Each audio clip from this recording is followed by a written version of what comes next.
Hello everyone. This is second lecture of S block elements.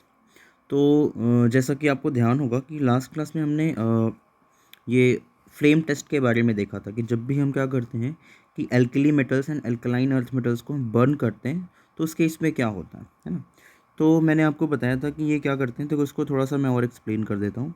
ये क्या करते हैं, जब भी आप इनको बर्न करते हो है ना, तो बर्न करते हो तो जो इनके जो आउटर शेल के सबसे इलेक्ट्रॉन होते हैं है ना, जो आउटर शेल के इलेक्ट्रॉन होते हैं वो क्या करते हैं कि आप जैसे ही इनको एनर्जी देते हो, हीट देते हो, तो ये क्या करते हैं कि ये एनर्जी को एक्सेप्ट करके वो क्या करते हैं, ये एनर्जी को एक्सेप्ट करते ही एक्साइटेड स्टेट में चले जाते हैं, ठीक है ना। और एक्साइटेड स्टेट में जाने के बाद से क्या करते हैं, ये जब वापस से ग्राउंड स्टेट में लौटते हैं है ना, जब वापस से क्या करते हैं ये ग्राउंड स्टेट में लौटते हैं, तो ये क्या करते हैं, जो एनर्जी या जो हीट इन्होंने एब्जॉर्ब किया था है ना, उसको एमिट करते हैं। वो क्या करते हैं, एमिट करते हैं।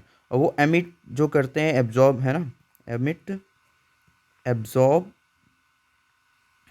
Absorbed heat in the form of, heat in the form of light, light के फॉर्म में क्या करते हैं ये उसको एमिट करते हैं। और वो किसके मतलब वो विजिबल रेंज में के स्पेक्ट्रम में फॉल करता है ना, जिसकी वजह से एक पर्टिकुलर कैरेक्टरिस्टिक कलर शो करते हैं। तो बात समझ आ गई। तो ये पॉइंट जरूर ध्यान रखना, ये क्वेश्चन पूछा जा सकता है कि वाई डू एल्कली मेटल्स है ना इम्पार्ट कलर्स है व्हेन दे आर बर्न। तो बात समझ आ गई, तो इसको ध्यान रखना। तो ये पॉइंट हमने लास्ट लेक्चर में कवर कर लिया था। अब देखो फर्दर हम चलेंगे, अब हम एक पॉइंट डिस्कस करेंगे यहाँ पे, complex formation tendency. Complex, complex formation tendency के बारे में देखते हैं, ठीक है। कॉम्प्लेक्स फॉर्मेशन टेंडेंसी की अगर हम बात करें तो ध्यान रखना बच्चों कि इसके लिए कुछ पर्टिकुलर कंडीशंस होती हैं है ना। क्या कंडीशन होती हैं, देखो कंडीशंस ये होती हैं, कंडीशंस ये होती हैं, एक तो क्या होता है कि साइज़ जितना छोटा होगा है ना, साइज़ जितना क्या होगा, छोटा होगा, ठीक है, उतना अच्छा कॉम्प्लेक्स फॉर्म करेगा। चार्ज डेंसिटी हाई होनी चाहिए है ना, चार्ज डेंसिटी क्या होनी चाहिए, हाई होनी चाहिए है ना, चार्ज डेंसिटी हाई होनी चाहिए, ठीक है। और जो लास्ट पॉइंट जो है ना इम्पोर्टेंट रखता है वो है कि साथ में ही अगर वैकेंट है ना डी ऑर्बिटल अवेलेबल हो है ना, वैकेंट मतलब नॉट डी ऑर्बिटल, जरूरी नहीं है, अगर कोई वैकेंट ऑर्बिटल अवेलेबल है ना, वैकेंट ऑर्बिटल अवेलेबल है, ठीक है। तो वैकेंट ऑर्बिटल अवेलेबल होने की वजह से क्या होता है कि और भी क्या होगा कि कॉम्प्लेक्स फॉर्म करने की टेंडेंसी बढ़ जाएगी। आज समझ आ गई कि नहीं आ गई, तो ये चीज़ ध्यान रखना। अब देखो, अब हम थोड़ा सा फर्स्ट ग्रुप और सेकंड ग्रुप में बात करते हैं कि कौन कौन से एलिमेंट बनाते हैं, कौन कौन से एलिमेंट नहीं बनाते हैं, है ना। कंडीशन ध्यान रखना, दैट इज़ इम्पॉर्टेंट। अब देखो, अभी आपको याद होगा कि चार्ज डेंसिटी है ना के बारे में हमने हाइड्रोजन एंथैल्पी में भी डिस्कस किया था, है ना, डिस्कस किया था। तो वहाँ पे हमने कुछ पॉइंट्स देखे थे कि जो आपका हाइड्रोजन एंथैल्पी होती है चार्ज डेंसिटी के क्या होती है, डायरेक्टली प्रोपोर्शनल होती है। तो वहाँ पे लिथियम की हाइड्रोजन एंथैल्पी सबसे ज़्यादा थी क्योंकि उसका चार्ज डेंसिटी ज़्यादा था। वैसे यहाँ पे भी क्या होता है कि लिथियम की सबसे ज़्यादा होगी।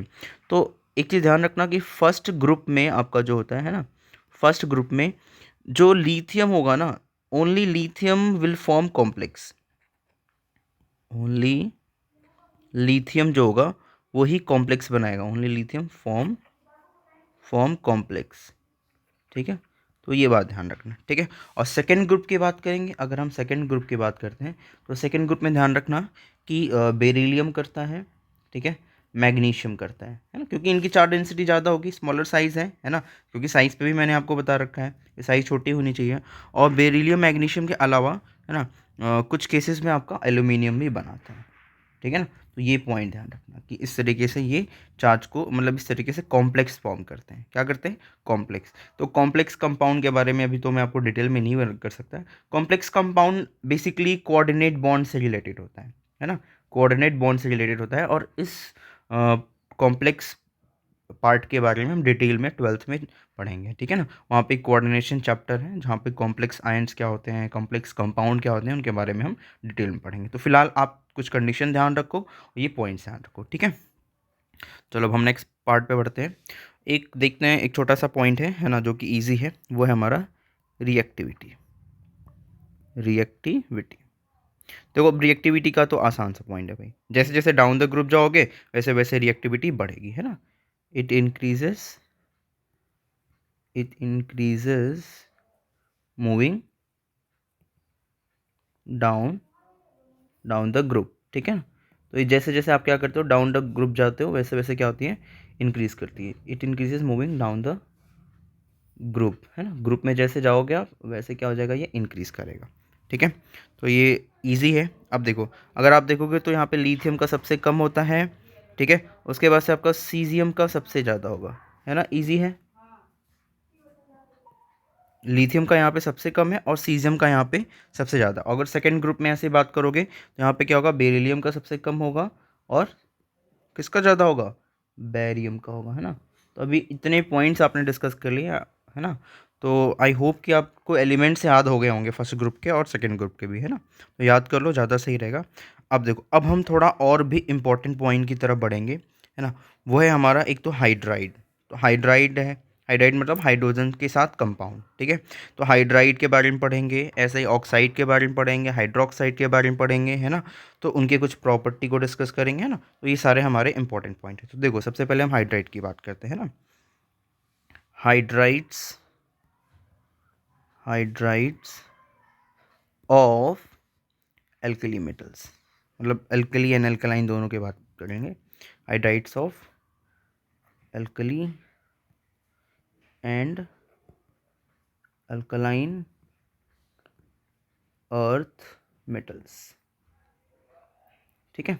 तो इन दोनों के बारे में डिस्कस करते हैं। देखो, अगर हम हाइड्राइड की बात करें, है ना, तो हाइड्राइड का ध्यान रखना, जैसे आपका क्या हो गया यहाँ पे, मेटल जो फर्स्ट ग्रुप का मेटल है, दोनों को मैं एक साथ पैरेलल में ही बताते चल रहा हूँ।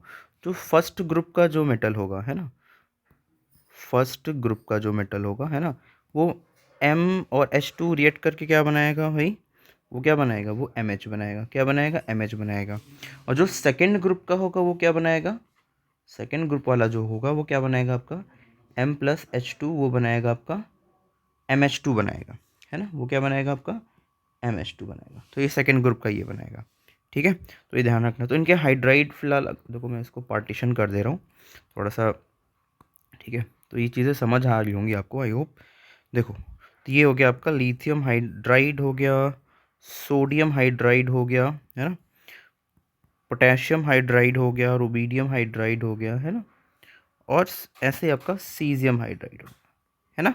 तो इजी है। और यहाँ पे ऐसे देखोगे, यहाँ पे तो मैग्नीशियम, यहाँ पे बेरिलियम का होगा, है ना, बाकी इनके भी होंगे, है ना। तो मैग्नीशियम हाइड्राइड हो गया आपका, है ना, कैल्शियम हाइड्राइड हो गया, है ना। इनके थोड़े से शुरू के जो एलिमेंट है उनके हाइड्राइड थोड़ा सा स्टेबिलिटी उनकी कम रहती है ना। तो बट ऐसा नहीं कि एग्जिस्ट नहीं करते, करते हैं। स्ट्रोंटियम हाइड्राइड हो गया आपका, और ऐसे आपका बेरियम हाइड्राइड हो गया, ठीक है। तो बात समझ आ गई, तो इसको ध्यान रखना, ठीक है। ठीक है, तो ये इनके हाइड्राइड हो गए। यहाँ पे आप बेरिलियम हाइड्राइड भी लिख लो, BH2, ठीक है। तो ये इनके हाइड्राइड हो गए, है ना। अब हम हाइड्राइड के कुछ पॉइंट्स को डिस्कस करेंगे। जैसे हाइड्राइड में दो पॉइंट हमें डिस्कस करना है। एक तो हमें थर्मल स्टेबिलिटी डिस्कस करनी है दोनों की, और दूसरी रिड्यूसिंग करेक्टर, है ना। और इनका रेगुलर ट्रेंड होगा, इसमें कोई भी आपको, है ना, ऐसा पॉइंट नहीं होगा जो डिफिकल्ट होगा, ठीक है। देखो, ईजी है। सबसे पहला जो है हमारा thermal stability, thermal stability hydride की ही हम बात कर रहे हैं, ठीक है, अलग से पॉइंट नहीं है।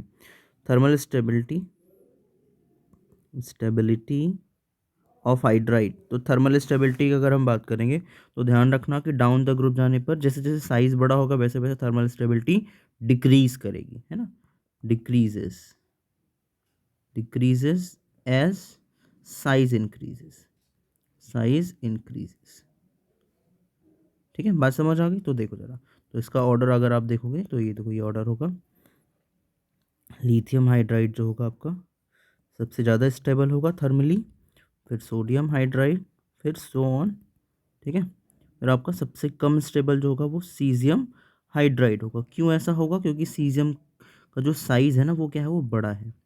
सीजियम की जो साइज़ है वो बड़ी है ना, जिसकी वजह से क्या होगा, ये लेस स्टेबल होगा, बॉन्ड इन लेंथ जो होगा ज़्यादा होगा, है ना। ऐसे ही अगर आप देखोगे सेकंड ग्रुप में, तो सेकंड ग्रुप में भी आपको क्या देखने को मिलेगा कि बेरिलियम जो हाइड्राइड है वो सबसे ज़्यादा स्टेबल है, और सबसे कम स्टेबल कौन सा होगा भाई, वो होगा बेरियम हाइड्राइड, है ना। ईजी है ये पॉइंट, ठीक है। अब देखो ऐसे ही रिड्यूसिंग करेक्टर की बात करेंगे हम, किसकी बात करेंगे, रिड्यूसिंग करेक्टर की। रिड्यूसिंग करेक्टर देखो, रिड्यूसिंग करेक्टर, अगर रिड्यूसिंग करेक्टर की हम बात करें तो रिड्यूसिंग करेक्टर में आप ध्यान रखना कि ये जो थर्मल स्टेबिलिटी का उल्टा होता है। कैसे, देखो देखो समझ, है ना, मैं अगर आ गया आपको प्रॉपर तरीके से, तो ये क्या है, डिफिकल्ट नहीं ये चीज़ें। अब देखो आपको रिड्यूसिंग करेक्टर की बात करें तो रिड्यूसिंग मतलब रिड्यूसिंग पावर की बात करें, तो रिड्यूसिंग पावर देखो मैंने सिंगल एलिमेंट का बताया था ना।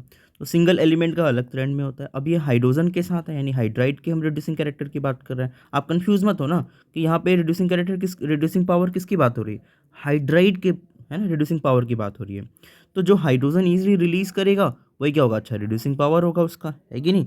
तो अब देखो बहुत आसान है, तो थर्मल स्टेबिलिटी का उल्टा है कि नहीं है ना, उल्टा है। तो आप ऐसे कह सकते हो inversely proportional to thermal stability, है ना, TS फॉर थर्मल स्टेबिलिटी। तो आप देखोगे यहाँ पे उल्टा हो जाएगा, लिथियम हाइड्राइड जो है आपका सबसे कम रिड्यूसिंग करेक्टर को पोजेस करेगा, और सबसे ज़्यादा जो करेगा वो कौन करेगा, सीजियम हाइड्राइड। जो मैं बीच बीच में डैश डैश लिख रहा हूँ ना, बीच के एलिमेंट आप लिख लेना, है ना, ऐसा नहीं कि दो ही एलिमेंट को ध्यान रखोगे, ओके। ऐसे आप क्या देखोगे यहाँ पे देखोगे बेरिलियम हाइड्राइड है ना, बेरिलियम हाइड्राइड का सबसे कम है, और सबसे ज़्यादा किसका, आपका बैरियम हाइड्राइड का है। क्लियर है ना।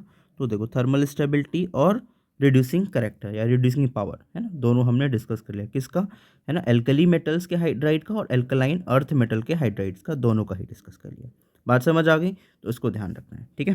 अब हमारा नेक्स्ट पार्ट आता है, वो है हमारा रिएक्शन विद ऑक्साइड, ठीक है, reaction with oxide, reaction with oxide. तो अभी आपको ध्यान होगा, आपने रिडॉक्स चैप्टर जब पढ़ा था, तो रिडॉक्स चैप्टर में आपने देखा था कि दो तरीके से ऑक्साइड होते हैं, मतलब दो तीन तरीके से ऑक्साइड होते हैं ना। एक तो हमारा नॉर्मल ऑक्साइड होता है ना, Op2 नेगेटिव। उसके बाद से आपका कौन सा होता है, उसके बाद से आपका होता है परऑक्साइड, एक सुपर ऑक्साइड। तीन ऑक्साइड होते हैं जनरली, आपको पता होगा, है ना। तो तीनों के बारे में डिस्कस करेंगे, कौन कौन से नॉर्मल ऑक्साइड बनाते हैं, कौन कौन से परऑक्साइड और सुपर ऑक्साइड दोनों बनाते हैं, है ना। इन सब के बारे में हम डिस्कस करेंगे, ठीक है। तो देखो सबसे पहले हम नॉर्मल, और दोनों को कंपेयर करके चल रहा हूँ मैं, है ना, तो दोनों को ही ध्यान रखना। जो सबसे पहला पार्ट है वो हमारा नॉर्मल ऑक्साइड का है, नॉर्मल ऑक्साइड, ठीक है, नॉर्मल ऑक्साइड, ठीक है, नॉर्मल ऑक्साइड। तो नॉर्मल ऑक्साइड में अगर आप देखोगे तो देखो नॉर्मल ऑक्साइड क्या होता है भाई, O2 नेगेटिव, Op2 नेगेटिव, इसको नॉर्मल ऑक्साइड बोलते हैं। तो लिथियम जो है ना, सिर्फ, है ना, फर्स्ट ग्रुप के एलिमेंट की बात करें तो लिथियम का ही, है ना, जो ऑक्साइड होता है नॉर्मल ऑक्साइड, वो ही क्या होता है आपका, है ना, स्टेबल होता है। तो Li2O, ऐसा नहीं कि बनाते नहीं है, बट क्या स्टेबल ज़्यादा लिथियम का ऑक्साइड होता है ना। तो Li2O जो है ना, lithium only form normal oxide, ठीक है। बट इसके अलावा सोडियम और बाकी पोटेशियम वगैरह हैं, वो क्या करते हैं, परऑक्साइड और सुपर ऑक्साइड बनाते हैं, है ना। ऐसे अगर सेकेंड ग्रुप में देखोगे तो देखो सेकेंड ग्रुप में आपका बेरिलियम हो गया, बेरिलियम एंड मैग्नीशियम, ये दोनों क्या करते हैं, ये बेरिलियम ऑक्साइड नॉर्मल ऑक्साइड बना रहा है और MgO बना रहा है, देखो, है कि नहीं। तो ये नॉर्मल ऑक्साइड बना रहा है। बट अगर हम परऑक्साइड की बात करें, इसके बाद हमारा आएगा परऑक्साइड, परऑक्साइड सेकेंड ऑक्साइड, है ना। तो अगर परऑक्साइड की बात करें तो परऑक्साइड का ध्यान रखना है आपको कि जैसे आपका सोडियम है, परऑक्साइड किसको बोलते हैं, O2 नेगेटिव, है ना। इसमें क्या होता है, ऑक्सीडेशन स्टेट पर ऑक्सीजन एटम -1 होता है, और ऊपर वाले में क्या होता है, -2 होता है एक ही ऑक्सीजन पे, ठीक है। तो यहाँ पे क्या बनेगा आपका, Na2O2 बनता है, क्या बनता है, NO2O2 बनता है। समझ आ गई बात।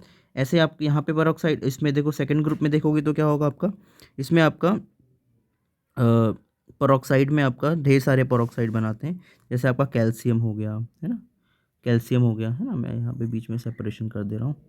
तो कैल्शियम ऑक्साइड हो गया, है ना, कैल्शियम कैल्शियम परऑक्साइड हो गया, ठीक है, कैल्शियम परऑक्साइड हो गया आपका,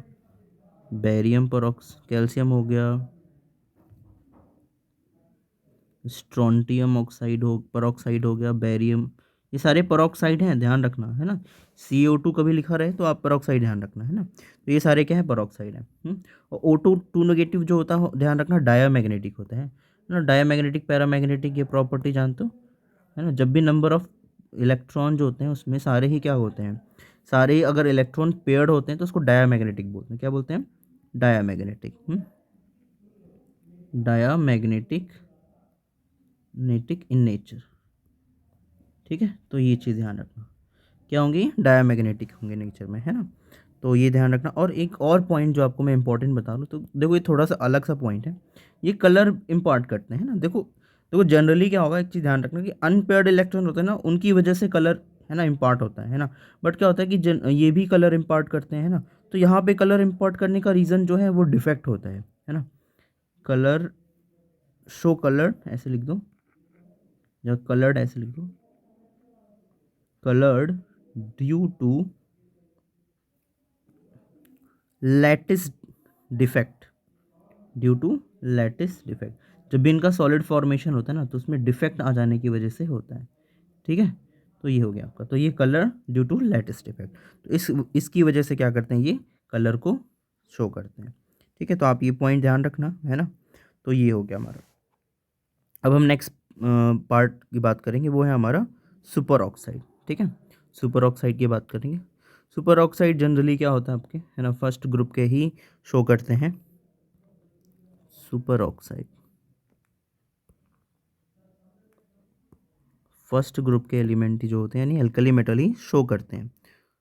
सुपर ऑक्साइड, सुपर ऑक्साइड की अगर हम बात करें तो देखो, M+O2, M+O2 क्या बनेगा तुम्हारा, MO2। ये हो गया तुम्हारा सुपर ऑक्साइड। तो अब जनरली यहाँ पे जैसे KO2 है ना, रुबीडियम हो गया, O2 है, सीजियम सुपर ऑक्साइड है ना, potassium super oxide, rubidium super oxide, caesium super oxide.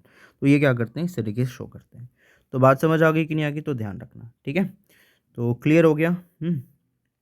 Super oxide भी कैसे होंगे, पैरामैग्नेटिक नेचर होंगे। ध्यान रखना, ऑक्साइड आपका क्या होता है, ऑक्साइड जो होंगे, जितने भी ऑक्साइड होंगे वो कैसे होंगे, पैरामैग्नेटिक होंगे। ठीक है, ऑक्साइड पैरामैग्नेटिक होगा, सुपर ऑक्साइड भी क्या होगा आपका, पैरामैग्नेटिक होगा। बट परऑक्साइड जो होगा वो डायामैग्नेटिक होगा, है ना। जो आपका परऑक्साइड होगा वो कैसा होगा, डायामैग्नेटिक होगा, है ना। तो दिस इज़ वेरी इंपॉर्टेंट, है ना, point you should know. Okay, तो ये हो गया हमारा तो ये हमारा ऑक्साइड वाला हो गया पॉइंट क्लियर। अब हम नेक्स्ट पार्ट पे आएंगे, वो है हमारा, वो है हाइड्रोक्साइड की बात करेंगे। ठीक है, वो किसकी बात करेंगे, हाइड्रोक्साइड की बात करेंगे। तो देखो ज़रा, हाइड्रोक्साइड, हाइड्रोक्साइड देखो, हाइड्रोक्साइड में अगर आप देखोगे तो ध्यान रखना चाहिए, हाइड्रोक्साइड वैसे बनते कैसे हैं, है ना। जब भी आप क्या करते हो कि मेटल को या मेटल ऑक्साइड को आप क्या करते हो, वाटर में डिसॉल्व करते हो, है ना, तो क्या बनता है, वो हाइड्रोक्साइड में कन्वर्ट हो जाता है ना। वो हाइड्रोक्साइड में आपका कन्वर्ट होता है। देखो जैसे आपका हो गया, मतलब आप ऐसे ध्यान रखो कैसे बनता है, इससे मतलब नहीं है, आप ऐसे ध्यान रखो, MOH, MOH ये किसका होगा, ये फर्स्ट ग्रुप का होगा। और MOH, इसको मैं एक लाइन करके लिख दे रहा हूँ नीचे ही, ठीक है, जिससे आपको ध्यान रहे। MOH जो होगा आपका, ठीक है, और यहाँ पे MOH का होल ट्वाइस, ठीक है, MOH और MOH का होल ट्वाइस। ठीक है, तो देखो ये आपका मेटल हाइड्रोक्साइड हो गया, और मेटल, है ना, ये भी हाइड्रोक्साइड, ये सेकेंड ग्रुप का है, ये आपका सेकेंड ग्रुप का है, ये फर्स्ट ग्रुप का है, फर्स्ट ग्रुप का है, और ये आपका सेकेंड ग्रुप का है ना। वैलेंसी के बेसिस पे तो बात समझ आ रही होगी सभी को, है ना। तो ये ध्यान रखना। अब देखो ज़रा जल्दी, देखो हाइड्रोक्साइड की स्टेबिलिटी की बात करें या उनके बाकी प्रॉपर्टी की बात करें, तो ध्यान रखना जो हाइड्रोक्साइड की स्टेबिलिटी होगी वो डाउन द ग्रुप जाने पे इस तरीके से बढ़ेगी। देखो लिथियम हाइड्रोक्साइड, फिर सो ऑन आपका ये सीजियम हाइड्रोक्साइड हो गया। ठीक है, ऐसे इधर भी अगर बेरिलियम हाइड्रोक्साइड, और फिर so on barium hydroxide, barium hydroxide. ठीक है, तो ये हो गया। तो इस तरीके से आप इस चीज़ को समझ सकते हो, क्लियर है ना। तो अभी ये ध्यान रखना। तो हाइड्रोक्साइड का ट्रेंड ऐसे ही है, नॉर्मल है ना, आपको इसमें कुछ ज़्यादा है ना फोकस करने की ज़रूरत नहीं है। चलो यहाँ तक तो क्लियर हो गया। ठीक है, अब हम नेक्स्ट पार्ट डिस्कस करेंगे, वो है हमारा reaction with water. Reaction with water, ठीक है, एक पॉइंट और कवर कर लेते हैं, रिएक्शन विद वाटर। ठीक है, रिएक्शन विद वाटर देखते हैं।